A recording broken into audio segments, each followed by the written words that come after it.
Hi hello viewers, நான் உங்கள் பாஷா. இது உங்கள் பாஷா டாக்கீஸ். இன்றைக்கி நாம் திரைப்படத்துறையில் ஆளுமை மற்றும் அரசியலின் மாபெரும் சகாப்தமான மாமனிதர் கேப்டன் விஜயகாந்த் சாரை பற்றி தான் பேச போகிறோம். சினிமா முதல் அரசியல் வரை கேப்டன் விஜயகாந்த் கடந்து வந்த பாதையை தான் நம்ம இதில் பார்க்க போகிறோம். நடிகரும் தேமுதிக தலைவருமான விஜயகாந்த் உடல்நலக் குறைவு காரணமாக நேற்று டிசம்பர் 28 காலமானார். நேற்று அதிகாலை கொரோனா தொற்று உறுதி செய்யப்பட்ட நிலையில் அவர் சிகிச்சை பலனின்றி உயிரிழந்ததாக மருத்துவமனை நிர்வாகம் தெரிவித்தாங்க. நாராயணசாமி என்ற இயற்பெயர் கொண்ட விஜயகாந்த் சினிமாவின் வாய்ப்பு தேடுவதற்காக விஜயராஜ் என்று தனக்கு பெயர் சுட்டி கொண்டார். மதுரை மாகாளிப்பட்டியில் தனது அப்பாவின் அரிசி ஆலையை கவனித்து கொண்ட அவர் சினிமா வாய்ப்பு தேடுவதில் தொடர்ந்து ஆர்வம் காட்டி வந்தார். ரஜினியை போன்ற ஹேர் ஸ்டைலும் முகவேட்டும் கொண்ட விஜயகாந்த் ரஜினிக்கு தம்பியாக என் கேள்விக்கு என்ன பதில் என்கிற படத்தில் தான் முதல்ல 101 ரூபாய் முன்பணம் வாங்கி கொண்டு நடித்தார். தொடர்ந்து எம்ஏ காஜா இயக்கிய இனிக்கும் இளமை படத்தில் அவருக்கு வில்லன் வேடமும் கிடைத்தது. விஜயராஜ் இந்த படத்தில் தான் விஜயகாந்தாக மாறினார். கதாநாயகனாக 2வது படம் அகல் விளக்கு. இந்த படத்தின் படப்பிடிப்பின் போது மேக்கப் எல்லாம் போட்டுவிட்டு அதிகாலை முதலே ஹீரோயினுக்காக காத்திருந்த விஜயகாந்த் காலை உணவு சாப்பிட எழுந்தபோது அவரை தடுத்த படக்குழுவினர் மதியம் வரை காத்திருக்க வைத்து விட்டனர்.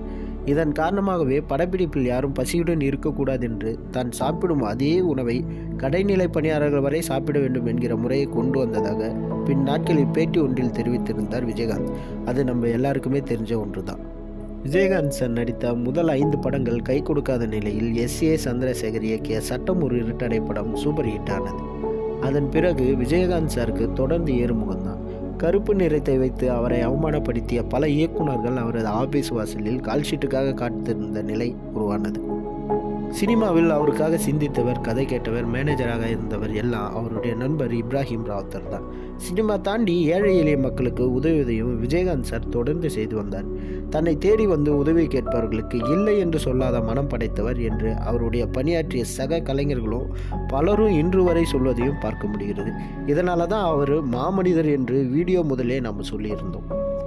விஜயகாந்த் சார் நடித்த வைதேகி காத்திருந்தால், உழவர் மகன், புலன் விசாரணை ஆகியவை வெள்ளி விழா கொண்டாடப்பட்டது. ரஜினி கமல் உச்சத்தில் இருந்த காலகட்டத்திலேயே தனக்கென ஒரு பாணியை உருவாக்கிய இருவருக்கும் டஃப் கொடுத்தாரு விஜயகாந்த் சார். ரஜினி கமல் உள்ளிட்ட பெரிய நடிகர்கள் அனைவருக்கும் 100வது படம் சறுக்கிய போது விஜயகாந்த் சாரோட 100வது படமான கேப்டன் பிரபாகரன் மாபெரும் ஹிட் அடித்தது. படப்பிடிப்பு தலங்களில் ஹீரோவுக்கு என்ன சாப்பாடோ அதுவே லைட்மேன் உள்ளிட்ட கடைநிலை பணியாளர்களுக்கு தரப்பட வேண்டும் என்ற திட்டத்தை தனது படங்களில் படப்பிடிப்பின் போது கொண்டு வந்தவர் தான் விஜயகாந்த் சார். அது மட்டுமின்றி பணியாளர்கள் அனைவருடன் சேர்ந்து சாப்பிடும் வழக்கத்தை ஏற்படுத்தி கொண்டவர் அவர். 1984 மட்டும் ஒரே ஆண்டில் 18 படங்களில் நடிக்கும் அளவுக்கு பிஸியான நடிகராக வலம் வந்தார் விஜயகாந்த் சார். அது மட்டும் இல்லாமல் இவர் மட்டும்தான் தமிழில் இதுவரைக்கும் 18 படங்களும் ஒரே ஆண்டில் பண்ண மாபெரும் மனிதர்.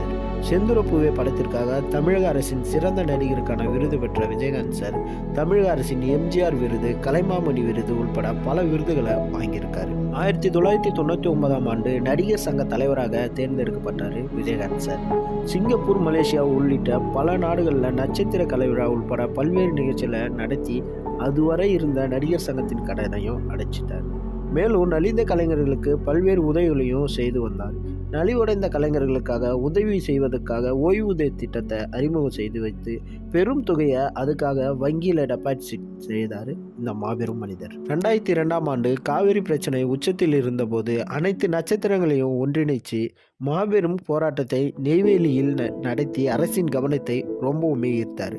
இந்தி எதிர்ப்பு, ஈழத்தமிழர் விடுதலை உள்ளிட்ட விஷயங்கள் அதீத ஈடுபாடுகள் கொண்ட விஜயகாந்த் சார் விடுதலை புலிகள் தலைவர் மீது கொண்டான பேரன்பால் தன் மகனுக்கு பிரபாகரன் என்று பெயர் சூட்டி மகிழ்ந்தார். 1984ஆம் ஆண்டு ஈழத்தமிழர் படுகொலையை கண்டித்து நடிகைகளுடன் உண்ணாவிரதம் நடத்தி அப்போதைய தமிழக ஆளுநரிடம் மனுவும் அளித்தார். 2000ஆம் ஆண்டு தனது ரசிகர் மன்றத்துக்கென தனி கொடியை அறிமுகப்படுத்தினார் விஜயகாந்த் சார். 2001ஆம் ஆண்டு நடந்த உள்ளாட்சி தேர்தலில் விஜயகாந்த் சாரோட ரசிகர் மன்றத்தை சேர்ந்த பலரும் சுயேட்சையாக போட்டியிட்டு வெற்றி பெற்றனர்.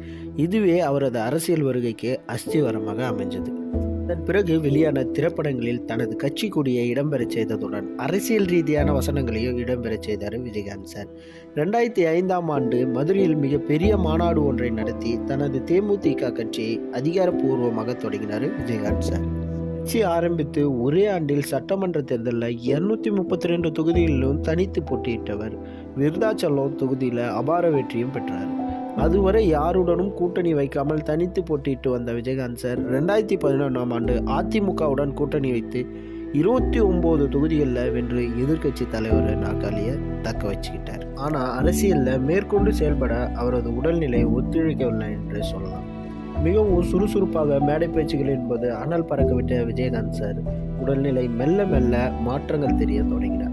தொடர் எதிர்க்கட்சிகளை நோக்கி சிங்கம் போல மேடையில் கர்ஜித்த அவரது தடுமாற்றத்தை கண்டு தொண்டர்களும் ரசிகர்களும் கண்கலங்கி போனார்களே கூறலாம். 2014ஆம் ஆண்டு நாடாளுமன்ற தேர்தலில் பாஜக கூட்டணியில் இடம்பெற்ற போது விஜயகாந்த் சாரால் முன்பு போல பிரச்சார கூட்டங்களில் பரபரப்பாக இயங்க முடியவில்லை. அவரது முகத்திலும் உடலிலும் சோர்வு தெரிந்தது. 2016ஆம் ஆண்டு சட்டமன்ற தேர்தலை மக்கள் நல கூட்டணியுடன் இணைந்து சந்தித்த தேமுதிக போட்டியிட்ட 104 தொகுதிகளிலும் படுதோல்வி அடைந்தது. 2019ஆம் ஆண்டு மக்களவைத் தேர்தலிலும் அதிமுக கூட்டணியில் இடம்பெற்று 4 தொகுதியில் மட்டுமே போட்டியிட்ட தேமுதிக அனைத்திலும் படுதோல்வி அடைந்தது. விஜயகாந்த் சாரோட உடல்நிலையுடன் ஒரு காலகட்டத்தில் எதிர்க்கட்சியாக இருந்த தேமுதிகவும் இப்படியாக படிப்படியாக தேய்ந்தது. இப்போதைய உள்ள நடிகர்கள் அரசியலுக்கு வருகிறேன் என்ற பெயரில் தான் செய்யும் செயல்களை அரசியல் ஆதாயமாகவே செய்கின்றனர்.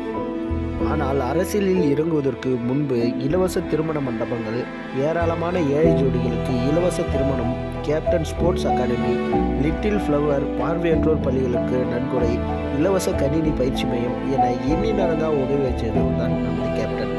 சுனாமி பேரிடர், குஜராத் பூகம்பம், கார்கில் போர் உள்ளிட்ட துயரங்களின் போது கூட ஏராளமான நிவாரண உதவிகளை அனுப்பி உதவி செய்தவர் நமது விஜயகாந்த் சார்.